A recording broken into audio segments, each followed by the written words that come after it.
This is a 2008 Lamborghini Murcielago LP640.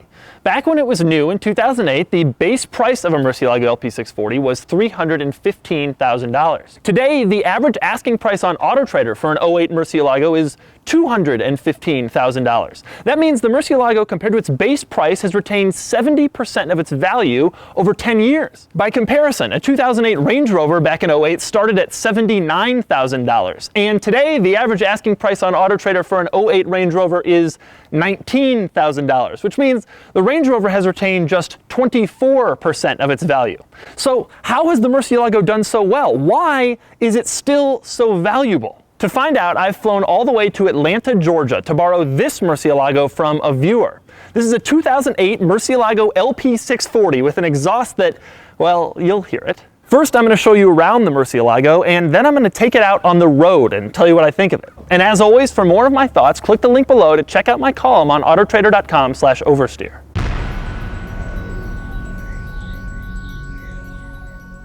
Of course, any tour of a Murcielago should start the same way. Getting in.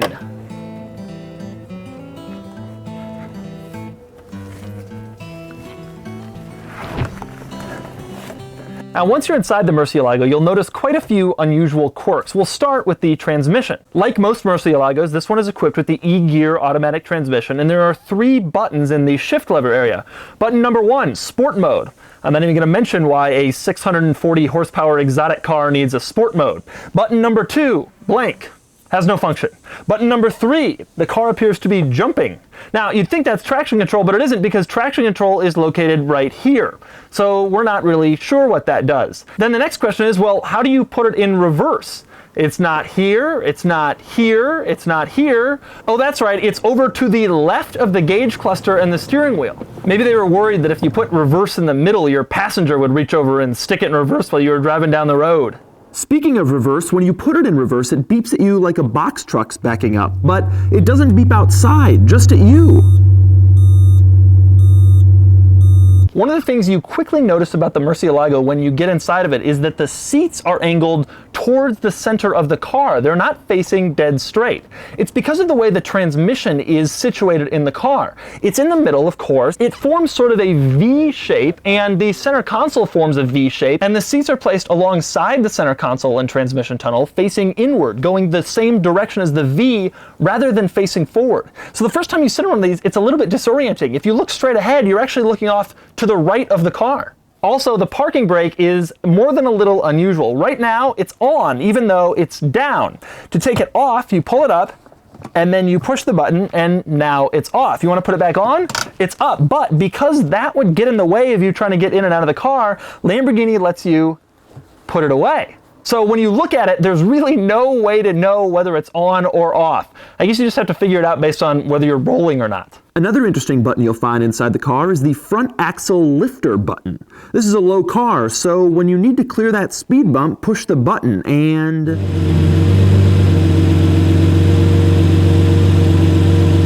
now that you've cleared the bump, push the button again and But the front axle lifter system isn't the Murcielago's only exterior quirk. Here's another one. By now, everybody knows these cars have glass over the engine so you can see into it. But did you know that in the Murcielago, there's nothing between the flat pieces of glass? It's completely open. So you can stick your hand in and feel the engine, if your hands are smaller than mine. Here's a strange exterior quirk. It isn't symmetrical. On the driver's side of the car, right in front of the rear wheel, you have a functional air intake. Simple enough. On the passenger side, in the same place, it's a dummy. Another strange thing about the exterior, you only get one windshield wiper, but it's enormous. We've just measured it, and the wiper itself is about 27 inches long. Add the rest of the assembly, and you've got about a yard of windshield wiper on this car. In the front of the Murcielago, you'll find its trunk, which is surprisingly roomy. It also has some surprises. Now, my favorite thing I found in the trunk was this little black bag, which contains everything you could possibly need if you have a flat tire. There is, for example, a compressor. There is a can of tire sealant. And because you wouldn't want to get your hands dirty when you're working on your tires, Lamborghini has also provided some gloves. White leather gloves. Exactly what you want when you're working on your dirty tires. Good thinking, Lamborghini. Another cool thing about this car, Murcielago is Spanish for bat, so they've integrated these cool bat wings into the rear haunches. To lift them up, push a button inside the cabin, and then they come up and make the car more aggressive.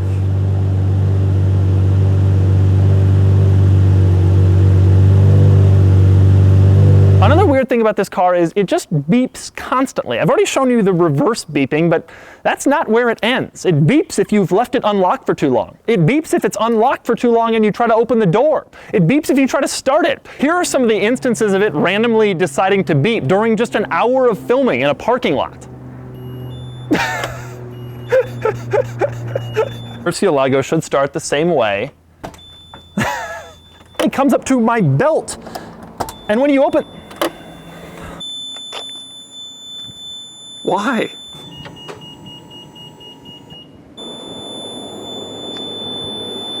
Okay, so I've been standing in a parking lot for 2 hours talking about this thing. I literally cannot wait a second longer to drive it.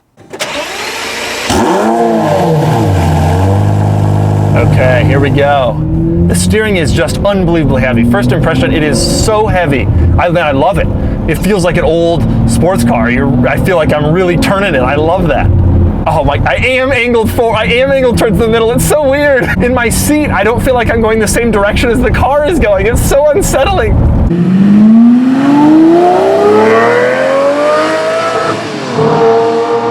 Boy, the heavy steering is so nice. It's such a relief from so many modern cars that are so light.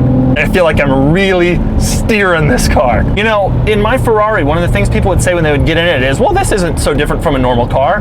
This is very different from a normal car. I look in the back and I see those window strakes. I turn the wheel and it's so heavy. The mirrors are just these flat planes going out from the car. I'm sitting here and my knees are right next to the steering wheel. Everything about this car is a different experience from a traditional automobile, which is cool. That's what you want if you have a Lamborghini. You want to have a completely different driving experience. You don't want to get in and say, hey, this isn't so bad.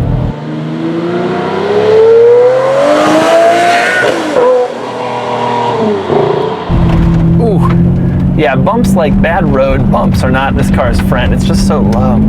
The car doesn't like rough roads, and it generally doesn't like slow speeds. You can tell at slower speeds, it wants to be going faster. Man, the brakes are so grabby. Initially, when you touch the brakes initially, they're incredibly, incredibly grabby.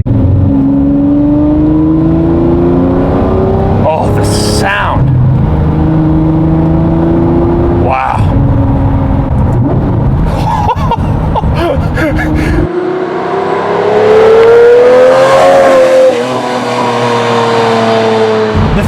Like about this car is there was no attempt to make it incredibly user-friendly. Despite the fact that this is a newer Lamborghini, it still has a lot of old school Lamborghini about it.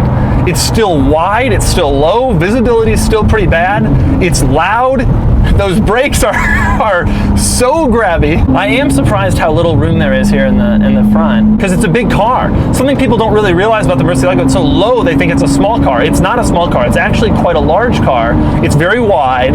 Passenger room wasn't their biggest concern.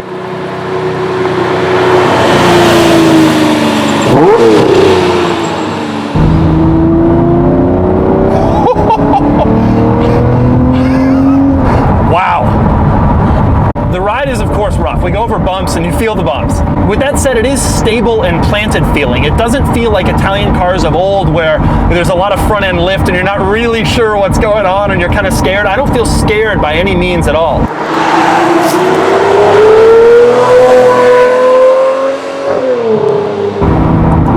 All right, let's see what happens here. I'm gonna give it a nice bit of gas. We have some open highway here. Wow. Oh my, that's insane. Crazy, crazy power. Whew. Wow. There's no doubt that the transmission doesn't feel as quick as a modern dual clutch does. That's one of the drawbacks of the older cars. The old single clutch transmissions just aren't as fast. It's surprisingly smooth. It's obviously a very late iteration of the single clutch transmission, but at the end of the day, a dual clutch with its instantaneous shifts is just going to be faster, and that's simply a reality of these cars. The sound with the downshifts is so good!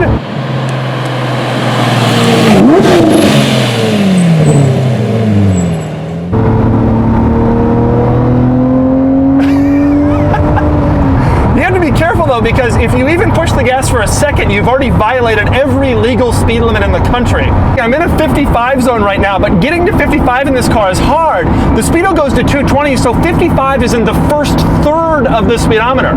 80, which is probably the maximum US speed limit, is not even halfway up the speedometer. So you have to be very careful.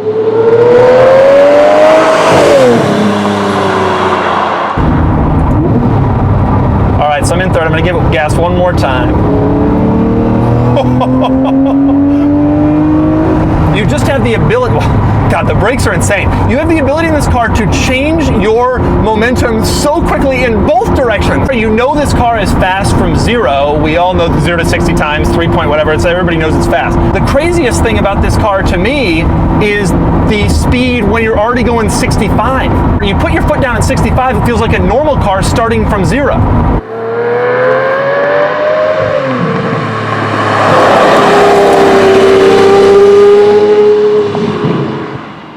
So that's the Lamborghini Murcielago. It's still worth so much because it has just about everything going for it.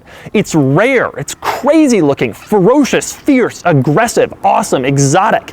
The driving experience is just so far beyond the realm of any traditional sports car. And the sound, the noise, that sound alone is basically worth every penny.